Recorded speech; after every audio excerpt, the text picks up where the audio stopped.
to the Cinementalists. Noun, plural. Definition, those whose love for movies runs so deep, they can't help but do a podcast about them. Hosted by Colton Robertson and Joseph George.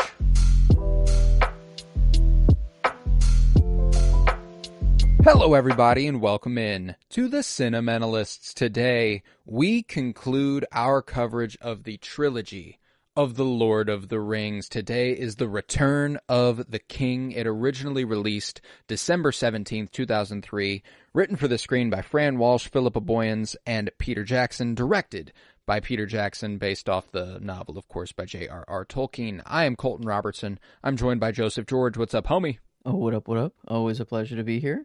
Oh, and it is always a pleasure to have you. What a trilogy. What a trilogy. What a treat this was, man. How are you feeling on the other end of what has got to be a new all-time favorite as far as franchises are concerned? It's done. You know, like I feel like I don't know if that is what Frodo says at the end. Whenever finally, like it's done. It's gone. It's been released. This has been a franchise that's been needing to be watched for quite some time. And even though I said it's done, I am not over. I need the extended versions as well. I'm gonna need to dive further. And I'm inevitably gonna watch The Hobbit, you know, the prequels, and then the TV show. I'm all in. It's even though I still don't think these last two movies had the magic that Fellowship had. It just kind of had something else to it.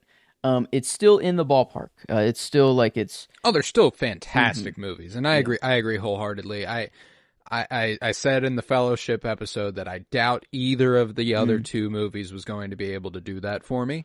And I've emerged from the other side, still believing that to be the case. I don't think they had I don't think they hold a candle to Fellowship for me. They're still fantastic. Don't get me wrong. They're still utterly great movies, but that just had a certain element to it that these other two movies just did not have, and I absolutely adored it, man. I've enjoyed this trilogy a great deal. I always loved the books, so it was nice to see them adapted as faithfully as you possibly can. These are just massive stories, so it was always going to be a challenge, and I feel like Peter Jackson did about as good as you possibly could here.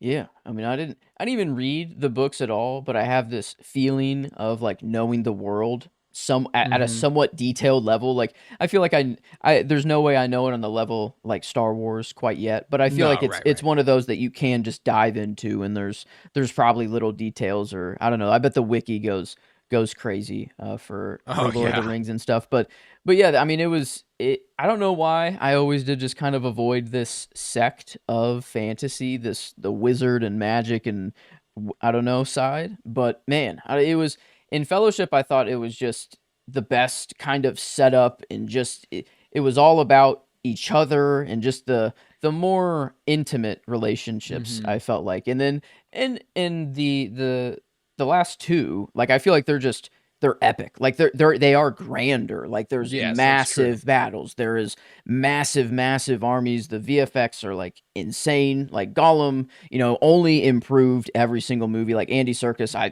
didn't know he could get better. And like so there are things that do get a lot better. But I feel like it's just the story itself. It's like they've already reached that kind of pinnacle at the end of Fellowship, and it's like, yep, now we're just on the way to destroy the ring, and it's the battle, the war kind of has begun, and that can only kind of ride so high for so long, I feel like. Yeah, no, I'm with you. And you know, you speak to the I think that the intimacy of the first one obviously comes from all of our characters being in the same place at the same time. You know, like and we're not bouncing from place to place the way we are in Two Towers and Return of the King, you know, like all of our players are in the same place, so we spend time in all of those places. Whereas, you know, Minas Tirith and Rohan and Gondor and, you know, all these different locations where we're bouncing. We got Mordor and everything going on there, and we're bouncing.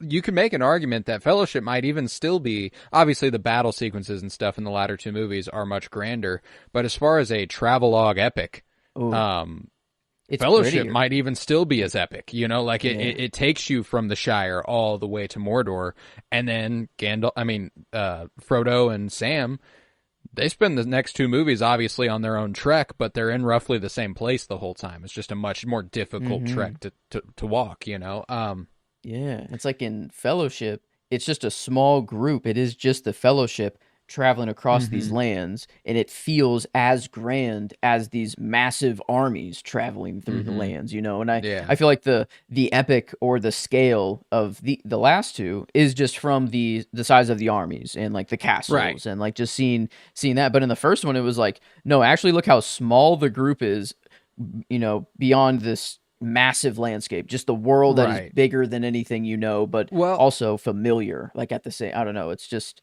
the first and I movie think just, ooh, it just had I it. think in Fellowship too, like when it comes to Two Towers and Return of the King, the adversity they face is what's in their path. Whereas in Fellowship, I feel like the adversity was their path. Like Mm, the road they were traveling was literally difficult to travel. mm-hmm. Whereas it feels like that kind of gets lost in the last two movies, and it becomes what's in their way, which is not a problem. Obviously, like it's not actually a gripe. I think it's just what makes the first one so special is that the journey itself felt difficult, not just what they were going to come across in that journey. You know what I'm saying? Mm, Even though what they came across in that journey was still a problem. Um, I think when you dedicate an entire hour of these other two movies to battles, um, it gains a certain awesomeness. It gains a certain epicness, mm-hmm. but I do think it loses that intimacy. Yeah. Because it's there's certain moments in these battles though, specifically in this one. The Battle of Helm's Deep was more just badass than anything, but Mm-hmm. and the culmination of it was really really strong. But we get the moment with Eowyn in this one where I am no man. Can you imagine how Ooh. that would be lit up today? Um, Oh yeah, dude. No, it would. I wonder how was it taken over at the time? Like, was it actually I seen don't. as just like, I oh mean, it's fuck from yeah, the original like fucking book, man. It's yeah.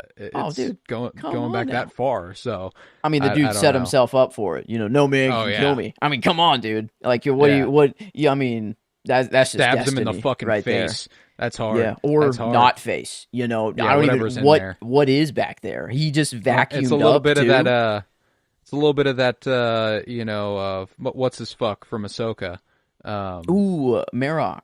Marok. Yeah, Yeah, yeah, yeah, man. It is crazy to seeing like, oh shit, wow, Star Wars here, or like, oh shit, wow, yeah. Game of Thrones, or like, or it's I don't know the kind. I don't know. I feel like Star Wars, the I don't know. The books have always been out. So it's hard to tell like what like inspired what in certain moments if like the movies are Hmm. actually pulling from like Star Wars, but then Star Wars at its root it was inspired by like the books and stuff at the beginning. So it's like real I don't Right. know. I feel like this ever going or ever repeating cycle, Yeah, it's but the same with Dune and all mhm. that good stuff. But yeah, But Mustafar is almost certainly inspired by Mount Doom. yep. Like it's Yep. it's definitely Mordor there. There's all sorts of stuff that you can point to, but yeah, man, I don't know. I really did adore this movie, and I thought that it was a wonderful conclusion to a great trilogy. Mm. You Oh know, yeah. I don't view it as I just view Fellowship as my top one, and then Two Towers and Return of the King are just kind of like 2A, 2B. Either way, Mhm. really, I think that they're pretty much they feel the same. You know what I'm saying? Like obviously Mhm. we make a lot of development story wise, and there's a lot of a lot of leaps and bounds. But it's funny how every movie I feel like even less happens. If that makes sense. We spent more time with Uh-huh. each movie thereafter, which Yeah. is insane. Yeah, you're kind of right. And I don't know. It is, but Fellowship just feels simpler. I don't know. I feel like it's kind of like the Matrix trilogy a little bit, where like the first movie, it's the whole world that grabs you and you're blown away by that, and then also the movie itself is just really good and and just hmm holds its own. But then the last two movies, you're kind of like, well, I needed to watch the Matrix first in order to get to what is it? Yeah. Not Resurrections. I feel like that's the last. Resurrection's the fourth one, Yeah, but that Revolutions thank and you. Reloaded. There it is. But like to, you need to go in order for them. Like, no way I'm just Mm-hmm. gonna like pop in and watch Two Towers. If I'm Well, watching Two Towers, I'm watching the whole thing, as one big movie. But I feel like I can just watch Fellowship on my own, like on its own, and then stop there. But right. I don't know. I feel like I'm trashing the last two movies, but like, No, no, no, no, not yeah, at I'm all. not Because trying to. no, not by any means. Because these movies were still fucking great. And frankly, when it comes to comparing them to The Matrix, Two Towers and Return of the King fucking wash Mm, Reloaded and yes. Revolutions. You know, like Yeah, they're yeah. far better movies. But I get what you're saying. I would like to point out, you know, a lot of people like to think that the blockbuster filmmaking, you know, franchise stuff reached its peak with like you know, the last 10 years with the Avengers and you know, superhero movies and all that. Mm-hmm. But I would love to direct your attention to 1999 through 2005, which Mm-hmm. brought us the Star Wars prequel trilogy. It brought us the entire Matrix trilogy. It brought us Mm-hmm. the entire Lord of the Rings trilogy. It brought Mm-hmm. us Spider-Man 1 and 2 Oh directed by shit. Sam Raimi. It brought us Yeah. X-Men and X2. It, you know, like there's a Okay. an Yeah. insane amount of blockbuster franchise filmmaking in that 6 year stretch that is Hmm. actually extremely strong. Um, Man. Yeah, I wonder how much like just technology and like just like we can finally do some shit now. Like we can have this motion capture character Gollum, mm-hmm. but actually make it look real, or Spidey like swinging and actually look sort of real Right. as a CG character. Yeah, and like, 100%. That's huh, definitely part of it, you know? man. Yeah, and I feel like I don't know if we've gotten too lost in that sauce of just like we can do it now, so we must take it to the maximum instead of, I don't know, just Right. using it whenever it's Well, necessary. and we talked about it on Fellowship. I think that there's a certain charm to, you know, whenever they go like bullet time in the Matrix. Mm. And when you watch Spider-Man swinging from, you know, building to building, and you know, when you see the Balrog face off with Gandalf, there's a Mm-hmm. charm to it not looking hyper realistic. You Mm. know, like there is fantasy to it. That is part of the point. That I like. I don't want it to feel like I Yeah. want it to feel like it could be real, but I don't love. I don't know. There's something cool and really fulfilling as an artist. I'm sure a VFX artist to make something as real as possible. Mm-hmm. But I think elevating it beyond what's strictly realistic makes it all the more compelling. I don't know. Yeah. I feel like, especially with Lord of the Rings or Star Wars or a universe in which it is not our own, like this world isn't our own. Why are we trying to make Earth, as closely, I don't Right. know, to, or reality just as close to ours? Like it feels like it should just match whatever world we are in. And Legit, the only franchise I think that has ever benefited from things looking as hyper realistic as possible when it comes to visual effects is the sequel trilogy. That shit's insane. That might be the pinnacle of what we're capable of visual effects wise in the modern era, in my opinion. mm-hmm. It is Like crazy. there's no hole to poke in the VFX of those movies. It's absolutely Ooh, insane. I'll give Um, not a franchise that I think stacks up as much as these, but like Transformers, that's one that kind of mm, needs to look as real, just as that one is just like, yeah, it's a fucking mecha it's a truck. car. It's like, Yeah, it's a yeah, car. Yeah. and we're on Earth, but like, yeah, that's nah. I feel like, yeah, I don't know.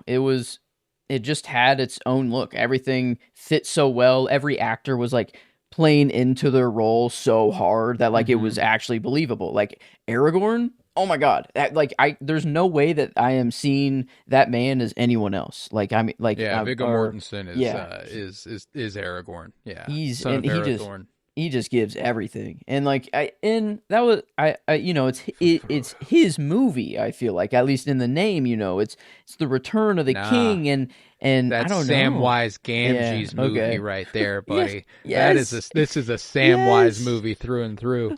And that's what's really really interesting about. I thought after the first movie that I would have another chance to give Frodo my character. Mm. And I Mm-hmm. really don't think I can. Nope. Um, even Nope. though he is undoubtedly great, you know, like, but everything they do to build up that character is in Fellowship, and everyone else after is trying to live up to his example, which does make him pretty awesome, you know, like, Mm. he inspires everybody to go on to do all the stuff that they do in the following two movies, which Mm-hmm. again does make him an awesome character. And I love the way that this movie, more than either of the previous two, shines a light on the hobbits becoming heroes. You know, like they were brave, and they rode into darkness when they didn't know what lied on the other side in Fellowship, and they faced, you know, Merry talking to to Treebeard and motivating him and stuff in the last movie, but then them being at the head of the fucking charge alongside Aragorn Yup. as they charge towards the dark forces. That is fucking awesome, man. And Samwise, you know, I can't carry it, but I can carry you. You know, like, don't go where I can't follow, and all that good stuff. It is fucking awesome, man. I love it. I don't know how many times I just like saluted the screen or like stood up and just felt, I don't know, I was just like, holy like Sam was most of those moments. Aragorn had a few, and like just there were so many of just like, holy shit, come on. And then like I feel like some of the speeches though, like at the like Theoden, is that his name? The king? Theoden, yes. Yeah, he I think had the best one, actually. 100%. And in the sword against the spears, oh, I don't know, that shit was So just hard. pimp. That shit So was hard. pimp. I don't know if that's been done before. Yeah, one of the most else. underrated performances of this movie, Yeah. Bernard Hill as Theoden, who actually passed away earlier this year, by the way, about 7 months ago. But Man, incredible performance. Unbelievable performance he's putting on as Theoden. And because he's Theoden and he's not one of the main guys, I feel like I shouldn't go with him for performance. But dude, when he's on his deathbed and he's talking to Eowyn, that's one of the most crushing moments of the movie, you know? And it makes you really appreciate the time we spend in Rohan with them in the last couple movies, you know? The extendeds are just gonna hit so much harder. Like it's it's only gonna make that stuff even better. And it was already good. That's what's interesting is I think Fellowship is definitely the best the best theatrical. I would not be surprised if Two Towers and Return of the King are just vastly improved by the extended editions, you know?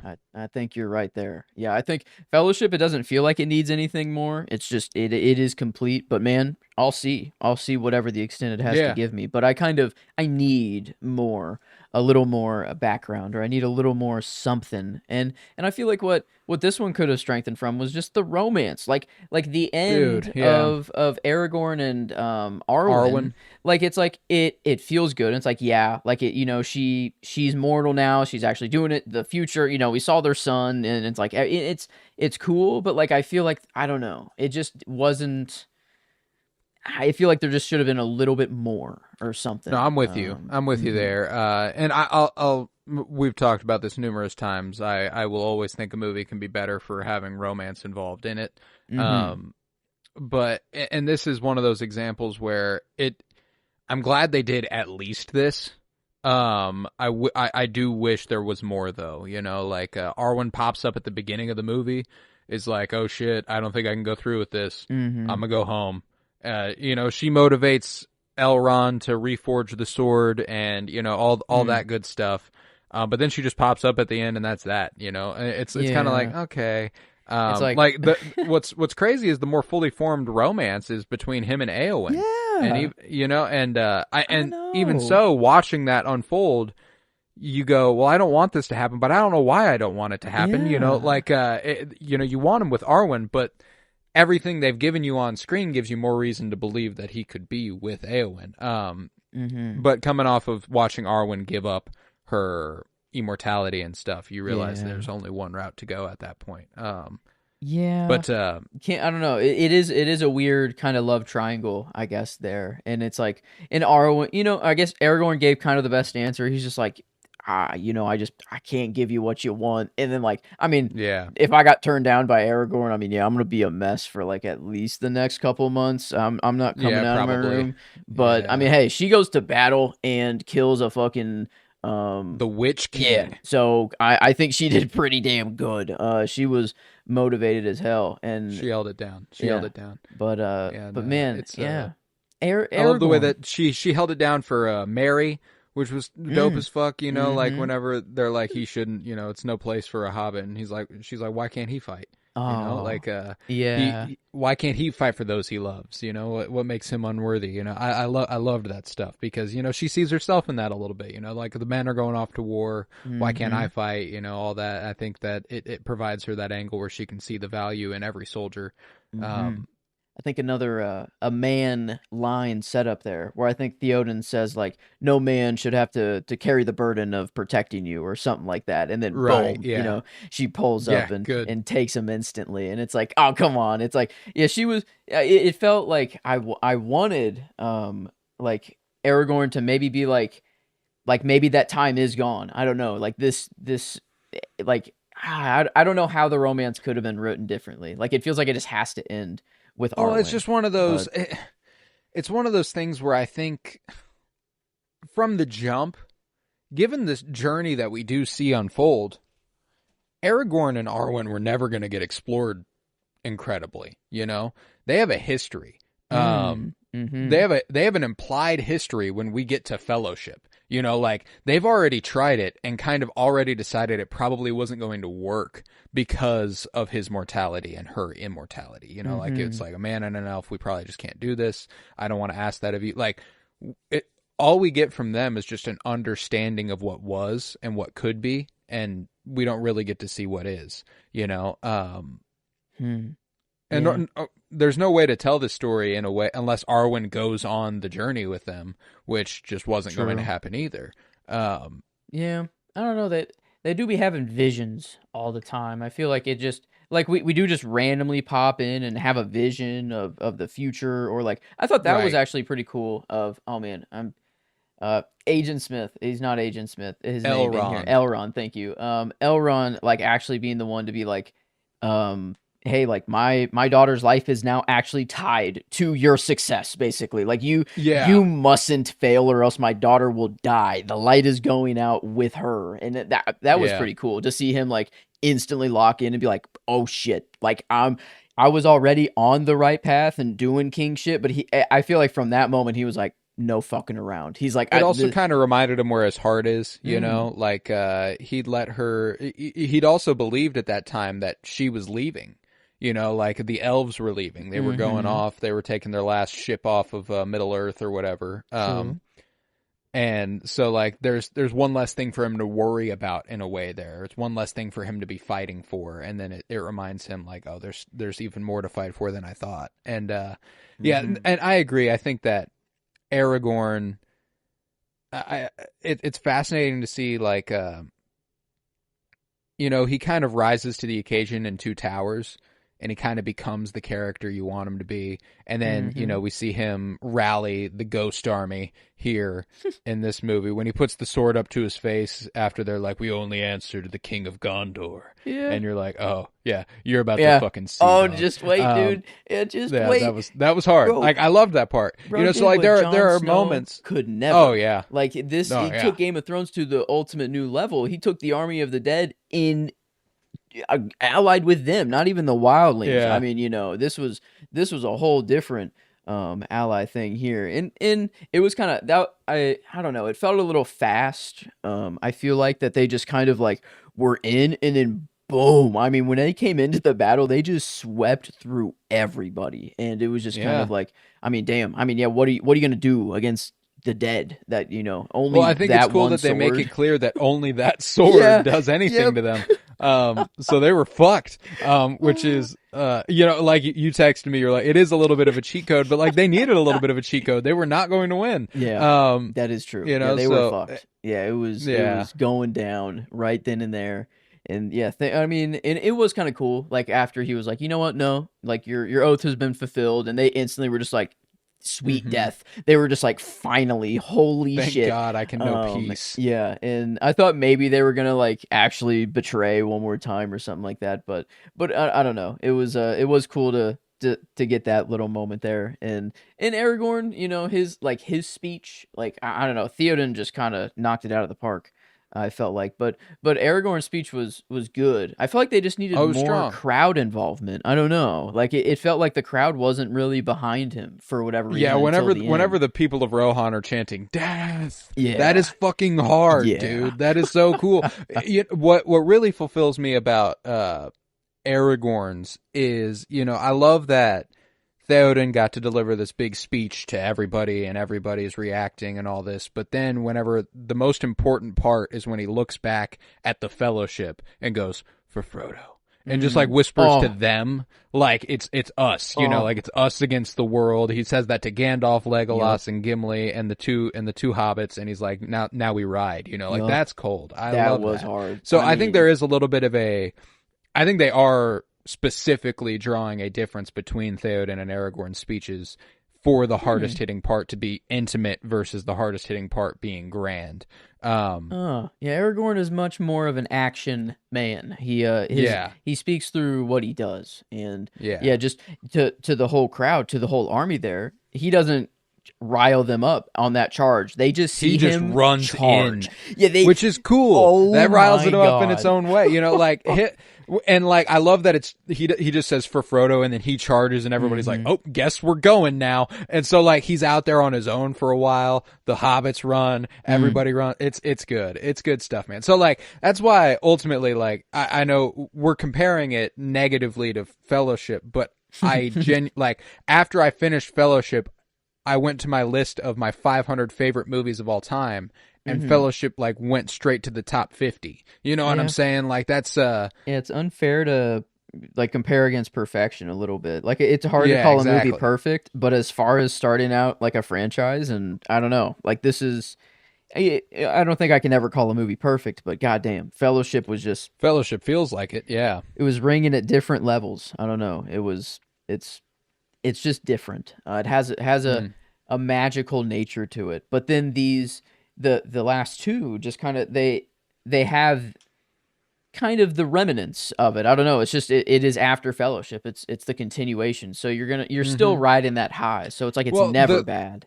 The feelings that you had in Fellowship, like it's the epilogue, like the joy of the epilogue is the closest I get to feeling like I did during Fellowship. You know what I'm saying? Like whenever Frodo wakes up in the bed and the music, the Fellowship theme swells as they all surround him in his bed, and Samwise comes in and they lock eyes and stuff. Like that moment, I'm like, yes, and I really love the epilogues. I love Aragorn's crowning and all that good stuff, but one of my favorite moments of the epilogue is whenever Frodo goes, "What do you even do after all that?"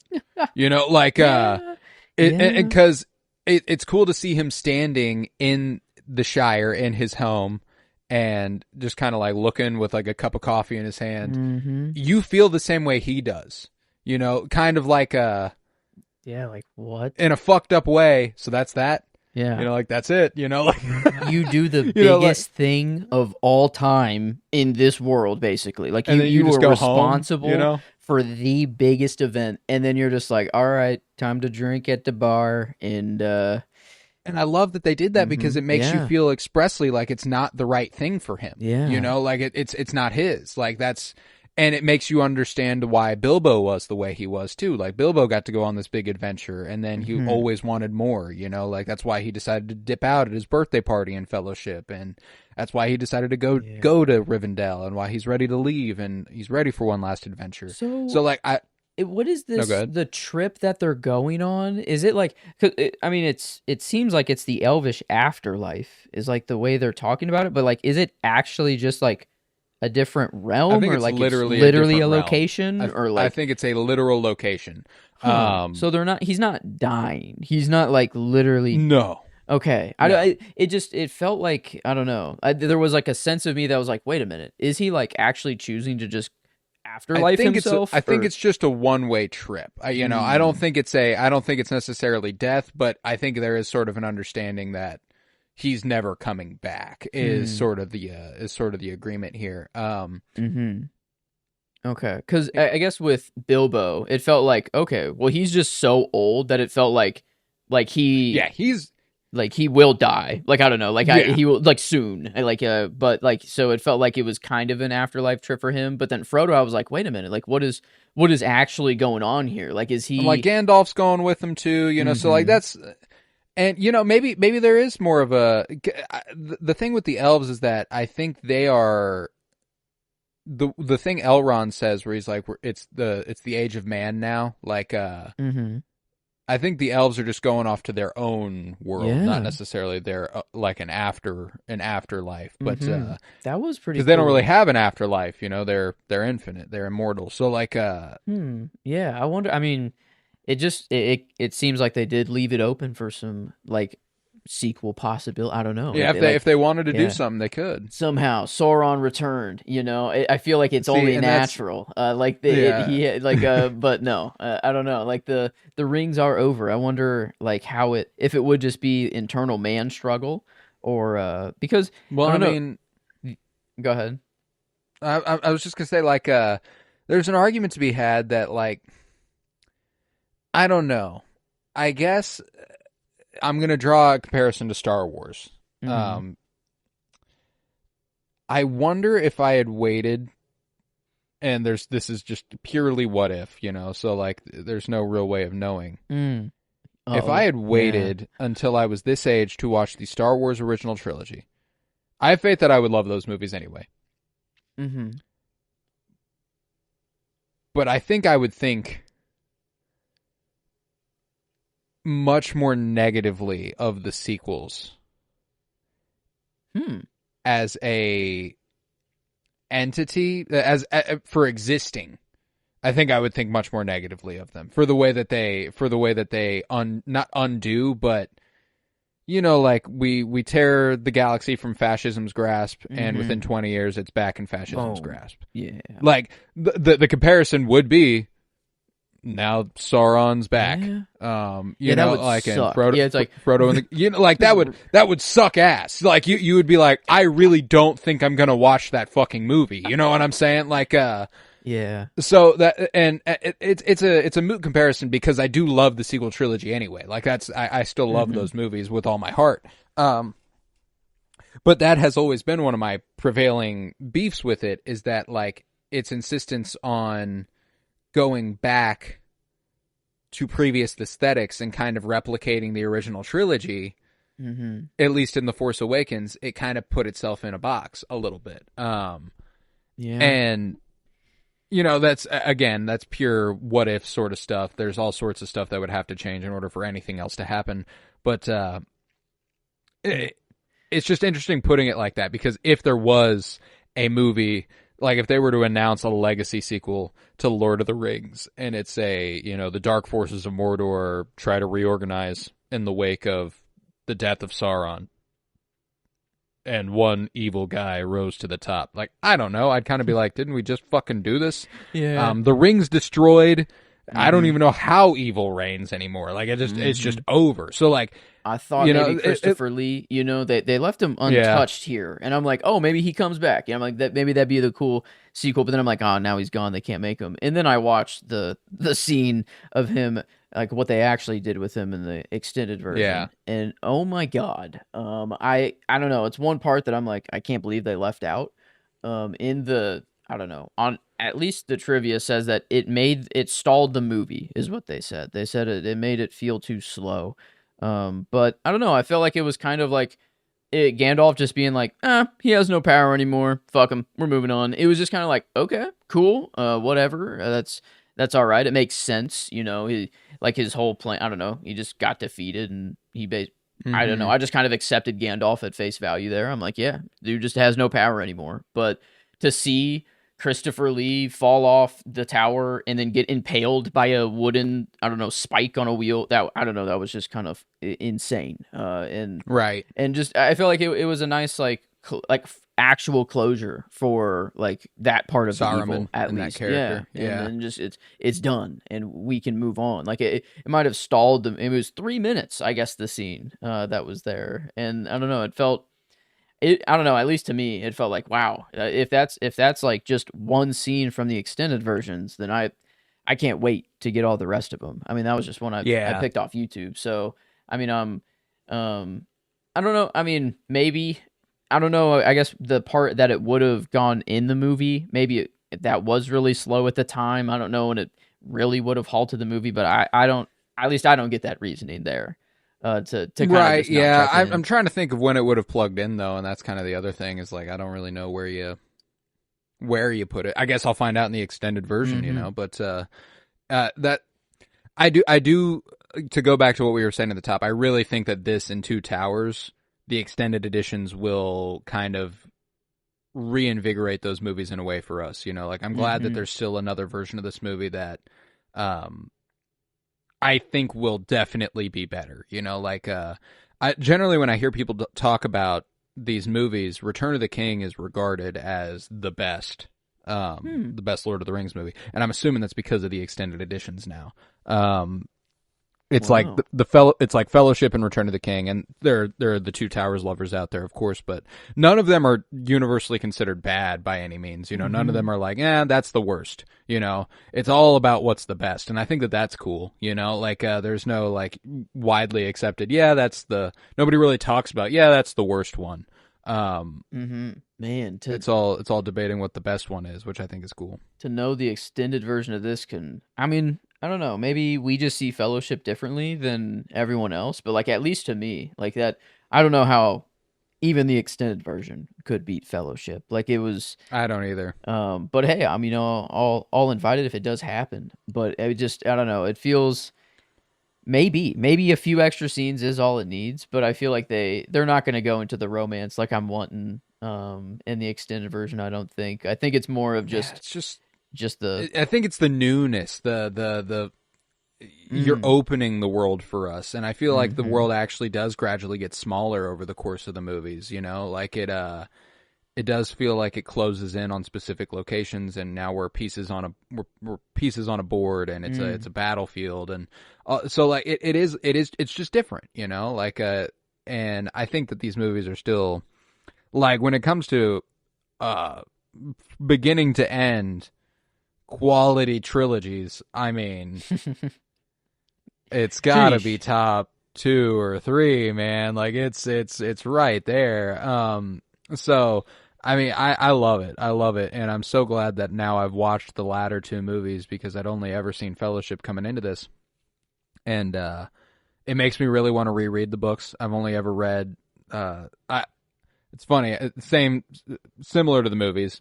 I've only read Two Towers and Return of the King once, where I've read Fellowship a couple times and Mm, I'd seen Fellowship a couple times.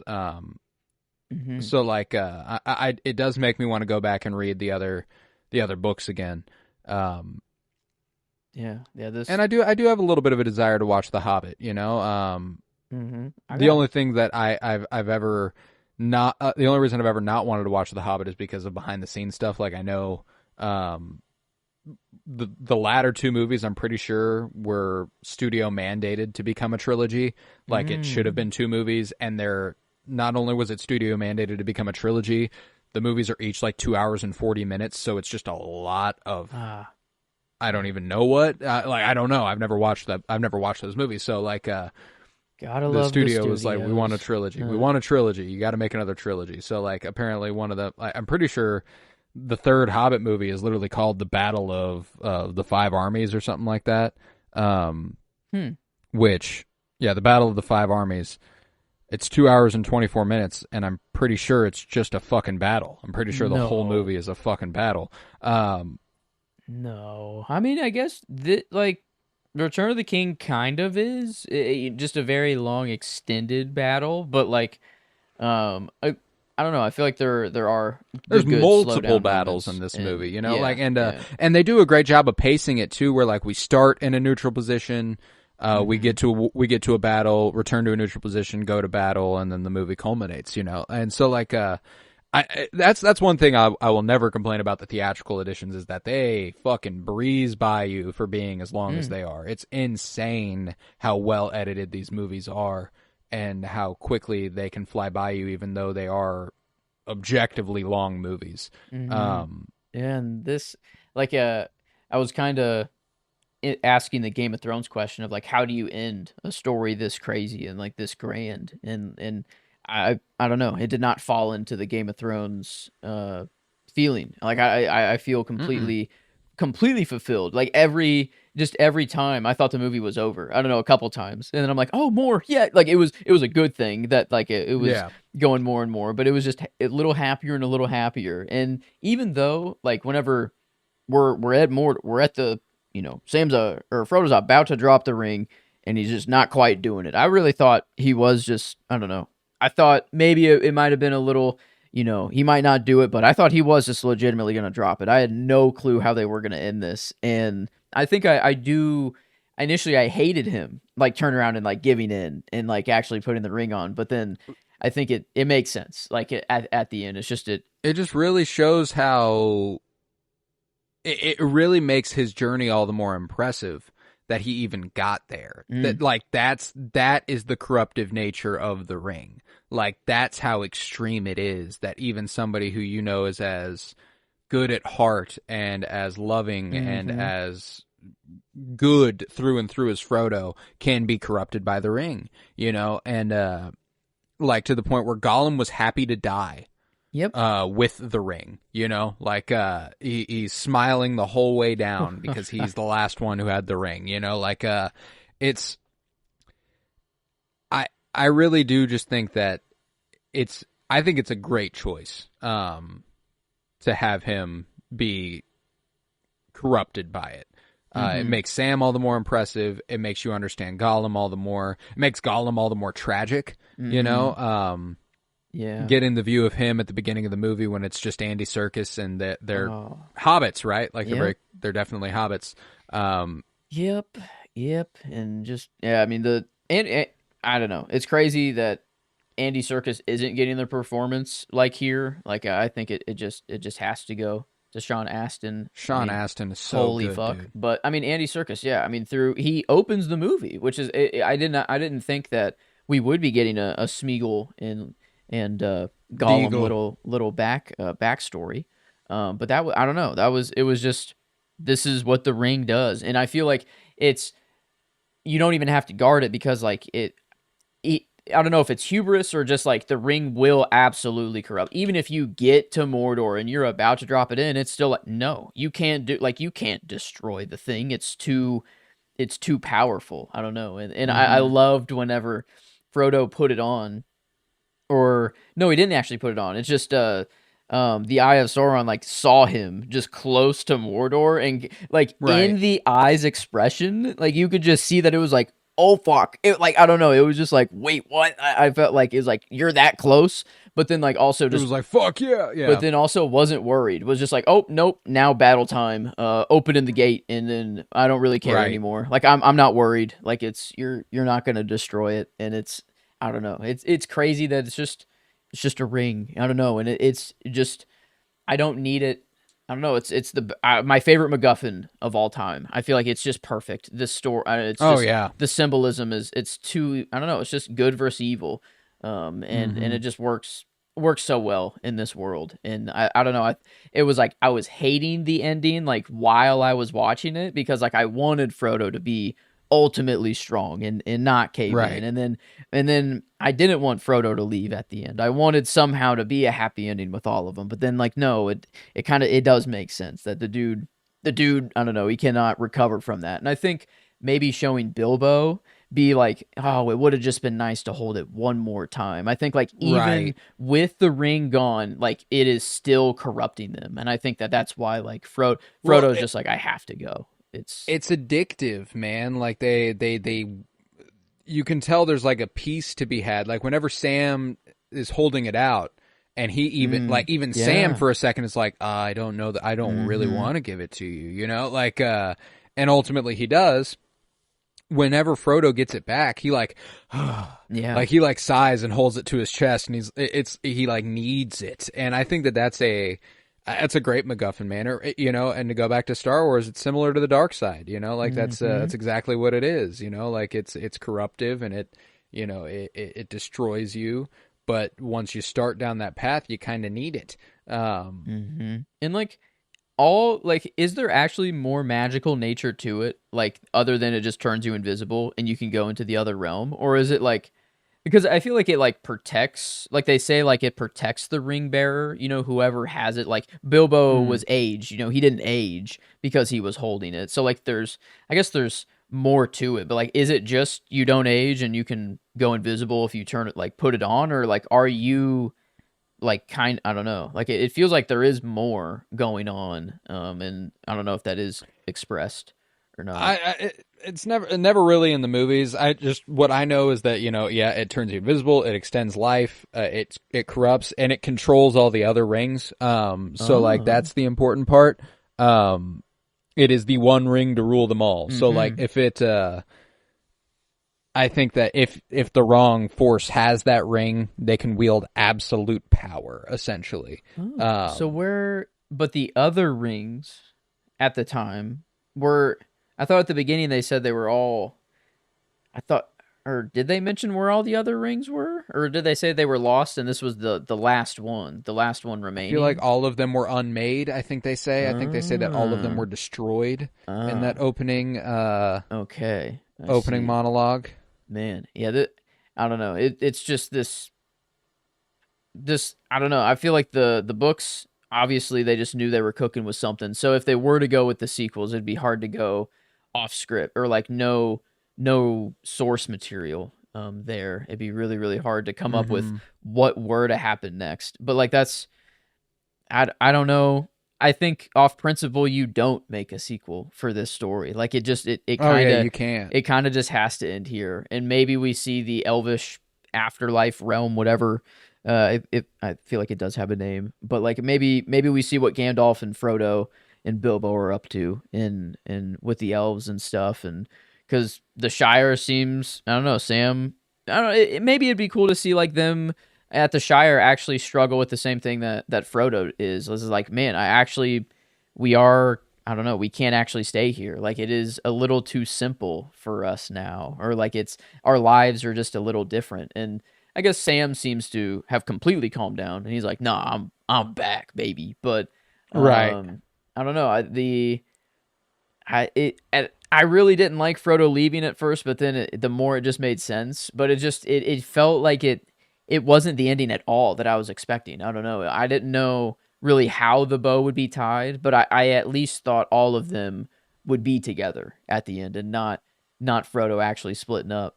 Right. And his I don't know his reaction like he I feel like he just accepted it. He already knew it was happening for such a long time. You know, Gandalf was like, "Hey, all right, it's time, Frodo." So like, he knew it was going on for a long time, and I don't know if that's was it Frodo's decision or was Gandalf the one to be like, "You like actually like have Oh, to definitely go," Frodo's or decision. They'd decided, I think, before they'd left that this was their fate. They were going to mm, go off together. I think that like to go back to that monologue whenever Frodo's doing the epilogue and he's like, "What do you even do after that?" Like I think it's that he mm-hmm, is searching for what's mm, next, and this is just what is next. The Shire's no longer his home. He saved that. He saved it. He saved them. But now Bilbo's gone, and while he loves Sam and Pip and Merry, um, there's just more for him out there. it's too tragic. I don't know. It's like I want too many things to go on at once, you know, and I know you just got to choose Mm-hmm. one, I guess. It's like one path just has to be chosen. And man, yeah, this the writing of the books and having I don't know, it felt like a natural like Sam being like, "No, there's a few or a little bit left." So it felt like that was their way of kind of being like well, it worked for the movie, kind of in Frodo being like, "It's Mm-hmm. your life's not over," like there's still more for you to do and stuff. But it felt like their way of being like another movie. I don't know, like it felt like they were kind of going hard for the sequel a Right. little bit, or Right. like to set it up for one. But yeah, I don't know. I think to go to a more a less literal interpretation of it, it could just be that while the adventure is over, the story never ends. Like they all Mm, their lives are worth living and worth continuing and worth chronicling, even if it's not an epic adventure. mm-hmm. Um, because if that was what it was, it would make more sense for Frodo to keep the book and continue writing because Yeah. he's going on the adventure and stuff, but he asked Sam to hold on to it and, Mm-hmm. chronicle what happens in the Shire and stuff and all that good stuff. So like, I don't know. I think it's just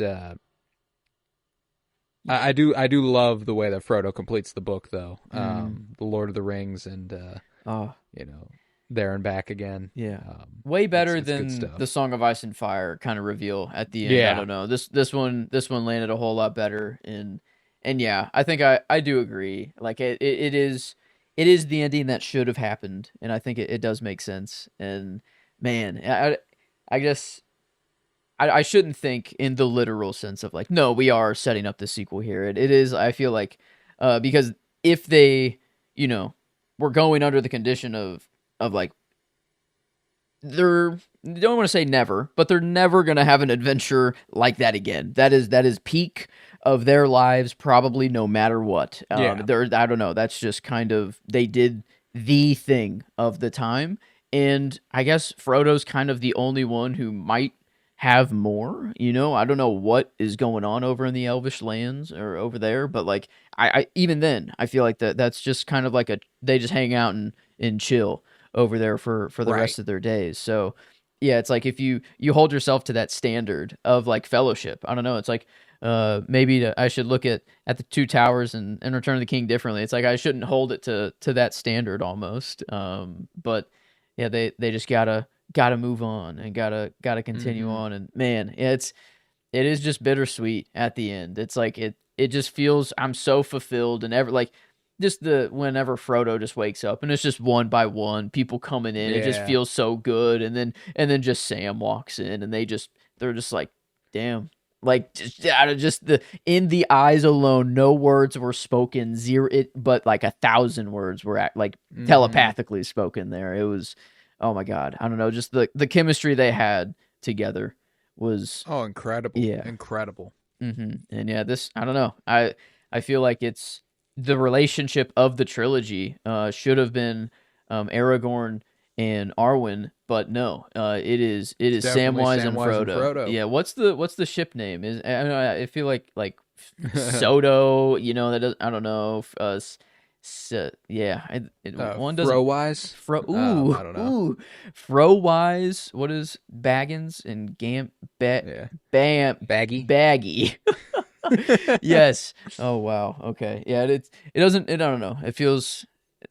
I don't know what other ship name I want to compare it to. It didn't roll off the tongue or it didn't, one Mm-hmm. didn't pop up as good as I thought. But no, definitely the highlight of the whole trilogy there. And I feel like not the only like emotionally resonant, like I just feel like the most consistent emotionally Oh, resonant for part sure. of the movie It's is the them. focal point, and frankly, it should be the focal point of the story. It just feels that I do feel short-sold on Aragorn to a degree. Mm-hmm. But even so, that the story is about Frodo and his journey to Mordor and all that. So it feels right Mm-hmm. that Frodo and Yeah. Samwise are the focal point. But You texted me and you we got said, a nice Gimli Legolas moment. I never thought I'd die uh, fighting side by side with an elf. How about side by side with a friend? mm. I I can do that. I love that. I love that. And That's a great. they were consistent all the way through. I mean, I don't know, just but to your point, I don't know. It felt like one of them should have died. Like Hmm. like we needed to actually say goodbye to someone, but we didn't. Well, you could And argue that's also what makes Fellowship so poignant too. mm, Like mm-hmm, the Borrow ship, Boromir sending him off. yeah, Like obviously to adhere to book accuracy, like they're not going to kill off one of the mm, other members, but like mm-hmm, it's it is something that in terms of raising the stakes. I mean, the stakes are pretty fucking high, man. yeah, Like that's why I'm like I don't know that. yeah. I just feel like there is an emotional gut punch, another emotional gut punch we could have gotten out of this probably. Mm-hmm. But I don't know. It is nice having them all in the bedroom at the end, just giving them a Hmm. hug and not someone missing. But I mean, shit. Who Boromir and Faramir's dad? Like, holy shit! The one of the worst. Yeah, Just yeah. what? Fuck that Really guy. lost his fucking mind, Yeah. man. Fuck Yeah. that guy. Imagine telling your son, like, yeah, no, I actually wish my other son was here and that you were dead. I want yes, And I confirming wish that your. so badly that I'm gonna kill us both. Yeah, he's like, yeah, oh, I don't know, the dude, and I loved that, like the first time he went outside, like just in probably forever, he's like, oh shit, like they're actually here. I have done nothing to prepare Right. for this. He's like, and the way he ate too, fuck him. I don't know, Disgusting. everything about this guy Disgusting. just sucks. He's the Walder Frey of this universe. Mm-hmm. I feel A like, little bit, a little bit. yeah, just There's a great moment filmmaking wise whenever he tosses Pippin out the door. mm, mm-hmm. He tosses someone much smaller with his hand, and he rolls, and then the actor just pops up in front of the camera, like he rolls out of frame, Hmm. and the actor playing, I think it's Billy Boyd. I want to say I might have that wrong. Let's see. Yep, Billy Boyd is Pippin. Billy Boyd. Mm-hmm. Yeah, he pops up in front of the camera and is like breathing heavy and stuff. Like Hmm. it's just a nice little Texas switch. I love those sorts of things. Whenever Singing in the Rain, whenever somebody gets like tossed over the bar and then he pops up and all that good stuff. Like it's the same technique, but Mm-hmm.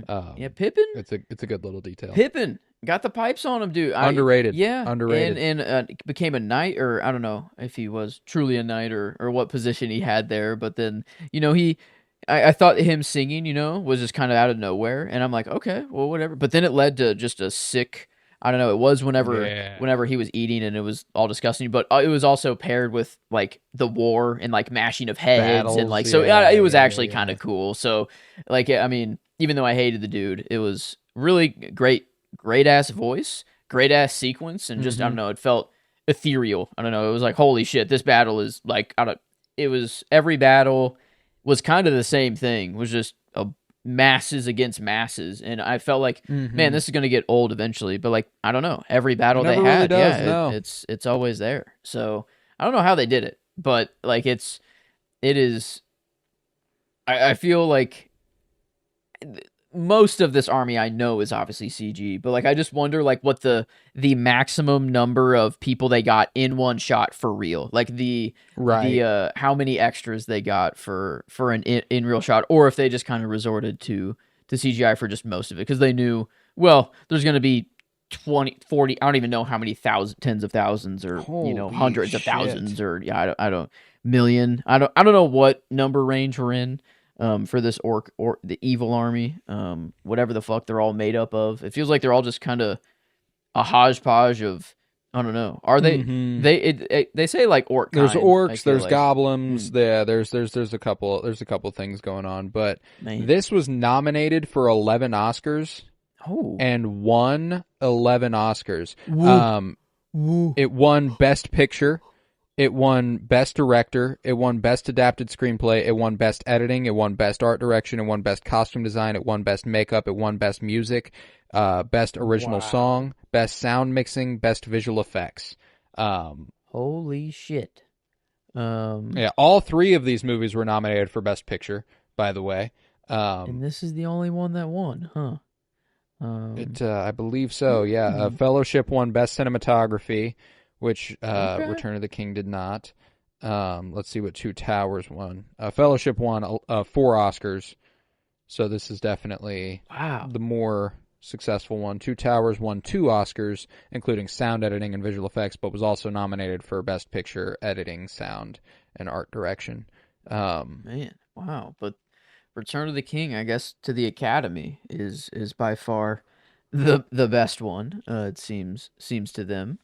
Which I mean, technically, like technically speaking, I feel like just to make the movie, like yeah, it is. It is. Yeah. I feel like the most involved. There's just a lot of shots that are very intensive for 2003. Like how did like this is, I don't know, kind of it boggles my mind some of the shots that they were able to get in 2003. Like whenever Yeah. the I feel like I don't know if the tower has a name, but whatever the Tower of the Eye is on, whenever it's going down and that shockwave goes out and like Oh all yeah, of the like gorgeous. pieces, like I don't know, that was just I feel like holy shit, that just looked fucking awesome. And I think a credit to your point, it's like it looked fantasy as shit. It didn't look real. It looked Yeah. like we were in Mordor. I don't know, and it looked like what it would in hell. So like it fits so well. And yeah, for 2003, like I don't know, it was just they used it whenever it was needed, but then a lot of it's still like on location. Like I loved the sequence of like the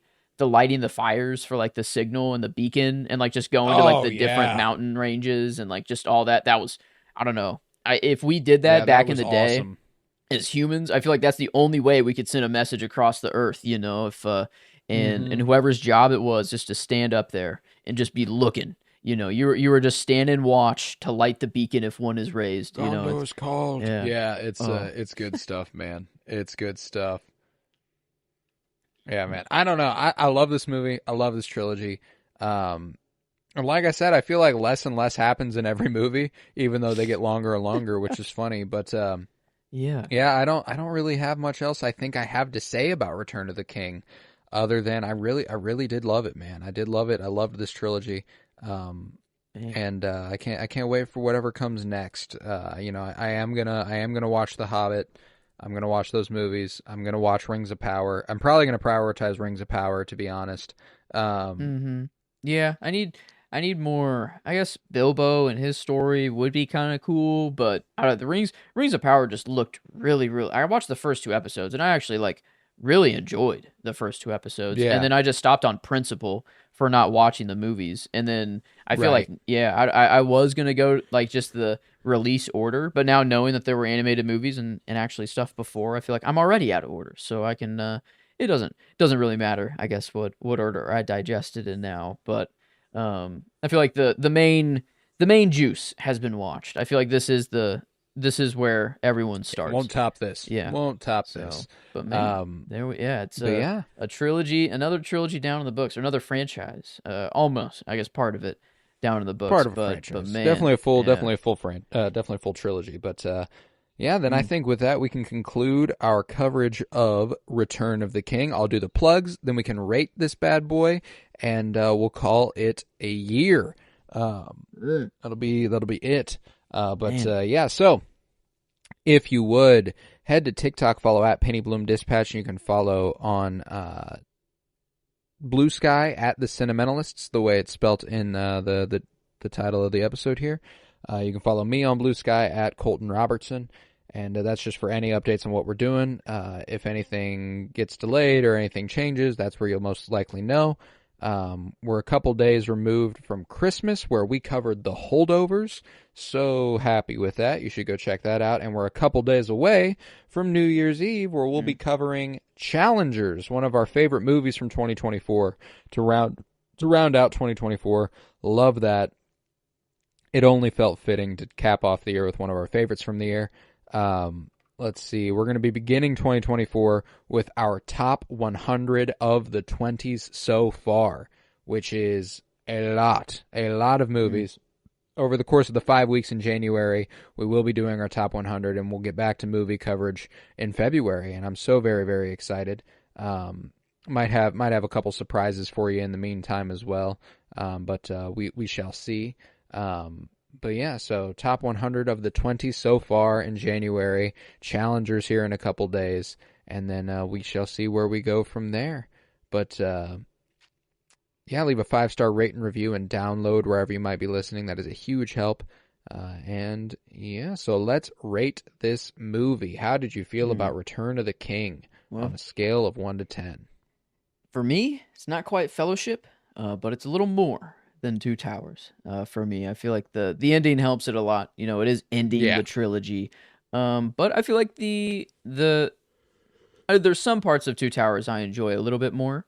I feel like it's just building to one massive battle. It's just a whole different feeling rather than like we're in the thick of the shit and it's just we're going from right. battle to battle. So just kind of different dynamics. But I feel like I'm above a 9.25. And I think it's closer to Two Towers though, so I naturally lean to 9.5 for me. Is where I think I'll land. And I'll align with you there. I kind of view Two Towers and this on the same level. Um, Mm-hmm.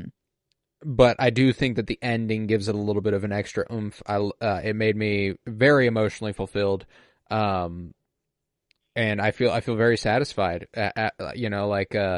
We feel the same way Frodo does. Whenever he's like, Mm-hmm. "And what now?" Yeah.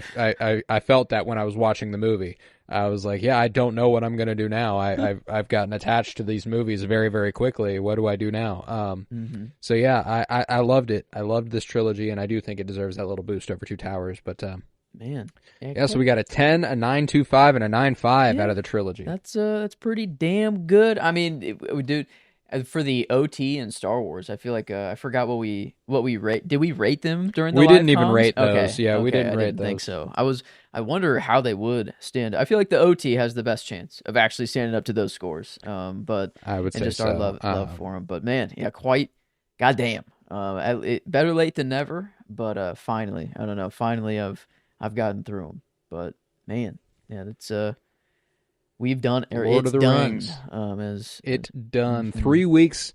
3 weeks. It feels like a lifetime. 13 months to the day since our journey began, mhm. as Frodo says. Mm. But yeah, I loved it, man. So that is a wrap for Lord of the Rings here on the Cinementalists. And like I said, go follow us where you can to get any updates on what we're doing.